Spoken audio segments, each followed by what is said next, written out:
Bonjour Hervé Lebras. Bonjour. Vous êtes démographe, directeur d'études à l'EHESS et vous avez publié Anatomie sociale de la France, ce que les big data disent de nous, aux éditions Robert Laffont. Alors, dans ce livre, vous vous appuyez sur le volume inédit de données issues du recensement de 2011 de l'INSEE pour établir des corrélations qui permettent une nouvelle lecture sur un certain nombre de sujets, famille, migration ou chômage. Je voudrais qu'on s'arrête sur le chômage dans cette interview. Il y a beaucoup de choses dans votre livre, on ne pourra malheureusement pas tout traiter. Et l'un des enseignements, vous dites que les sondages tels qui sont pratiqués aujourd'hui donnent une vision morcelée de la situation. Alors, est-ce que vous pouvez nous en dire plus pour commencer ? Oui, parce que les sondages interviewent des individus séparés de leur milieu. Or, les individus agissent en fonction de leur milieu. L'homme est un animal social. Et ce que nous permettent ces nouvelles données du recensement, c'est d'avoir un début de ce milieu, si on peut dire, parce que les enregistrements individuels auxquels on a accès, il y en a 22 millions, sont classés par ménage. Donc on sait qui vit avec qui, c'est-à-dire avec qui a des enfants, quelles sont les caractéristiques des deux conjoints, plus toutes les questions autour de cela. Et ça permet d'avoir au fond un accès à un premier cercle plus large que l'individu, qui est celui de la famille. Je reprends votre expression, le chômeur est aujourd'hui considéré comme un Robinson isolé sur son île. Les big data permettent justement de le rapprocher de son propre univers, ce qui va faire surgir effectivement d'autres liens de causalité. Par exemple, il faut considérer le conjoint, vous l'avez dit, vous écrivez « La distance sociale entre les conjoints augmente le risque de chômage de l'homme, qu'il soit en position inférieure ou supérieure », alors que la même chose n'est pas vraie avec la femme. Oui, absolument. Il y a des grosses différences entre le comportement des deux sexes et notamment l'atteinte du chômage, donc la protection que peut avoir un conjoint sur l'autre conjoint. Et cette idée, au fond, assez répandue, comme quoi il y aura un amortissement du chômage du fait de la famille et des conjoints, est à reprendre avec précaution. C'est vrai qu'en cas de chômage, la famille et le conjoint aideront, bien sûr, mais aussi ça n'aidera pas à retrouver un emploi. C'est ça le point important. Oui, donc effectivement, de nouveaux enseignements. Il y en a un autre sur lequel je voudrais que l'on s'arrête. L'envahissement du chômage se manifeste d'une autre manière avec la proportion de couples directement atteints, car comptant au moins un chômeur, elle augmente en descendant l'échelle sociale. Ça encore, c'est quelque chose qu'on découvre avec le big data.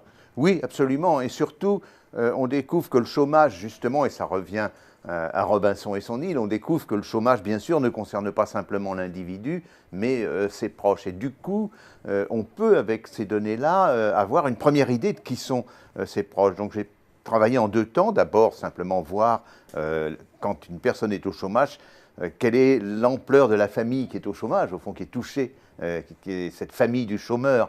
Et puis, j'ai tenté un calcul un peu plus large. Quels sont, au-delà de la famille proche, par exemple les frères, les sœurs, les parents, et à partir d'un seul chômeur, on arrive, alors que le taux de chômage en France est de 10%, on arrive à des proportions de personnes touchées directement dans l'un de leurs proches par le chômage qui sont vraiment importantes, qui montent jusqu'à 30%. Et si on ajoute à cela que c'est cumulatif et que dans certaines régions le chômage est beaucoup plus fort, à ce moment-là, des régions sont beaucoup plus touchées que d'autres par le chômage.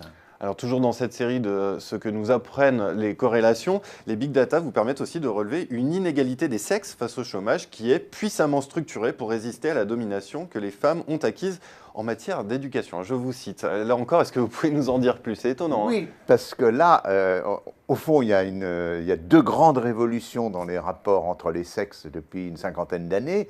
La première grande révolution, c'est que les femmes sont entrées sur le marché du travail. En recensement de 1962, moins de 50% des femmes étaient actives entre 25 et 55 ans. Aujourd'hui, le chiffre, c'est 85%. Mais il y a une seconde révolution, c'est que les femmes sont maintenant plus éduquées que les hommes, et je montre plusieurs exemples dans le livre. Par exemple, dans les jeunes générations, il y a 30% de femmes en plus des hommes dans les études ayant un diplôme du supérieur. Donc, du coup, on pourrait se dire, les femmes vont occuper une position dominante en économie. Mais ce n'est pas le cas. Mais ce n'est absolument pas le cas. Les hommes maintiennent leur pression. Combien de temps ça durera, je ne sais pas, mais dans ces deux changements féminins, l'un est la cause de l'autre, si vous voulez. C'est-à-dire que comme les femmes trouvent difficilement accès à leur niveau, au niveau fond de leurs compétences sur le marché du travail, elles accumulent les diplômes. Et donc on est dans un processus assez inquiétant, sans fin, parce que plus les hommes résisteront, plus les femmes les domineront en termes de diplômes. Je voudrais que l'on termine, Hervé Lebras, en évoquant les leçons à tirer pour la politique économique. Alors vous l'avez un petit peu dit, effectivement, votre analyse, elle déconstruit l'idée selon laquelle la famille amortit le choc du chômage. C'est un autre enseignement. Oui, mais c'est aussi dans l'idée que un grand nombre de questions sociales devraient être réglées à des échelles plus fines que l'échelle gouvernementale. Alors vous savez que ça a été le grand thème de la réforme régionale, mais la région, surtout ces grandes régions, c'est encore trop loin.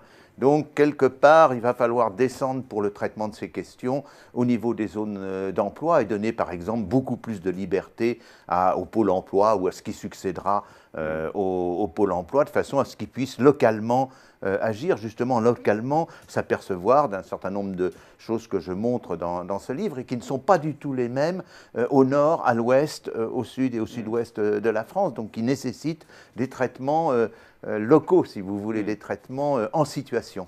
Voilà, encore une fois, tout l'intérêt d'aller regarder du côté de ces corrélations et qui sont riches d'enseignements avec toutes les données qu'on a à disposition. Merci beaucoup Hervé Lebras. Et pour ceux qui veulent aller plus loin, je renvoie à votre livre Anatomie sociale de la France aux éditions Robert Laffont. Merci beaucoup. Merci à vous.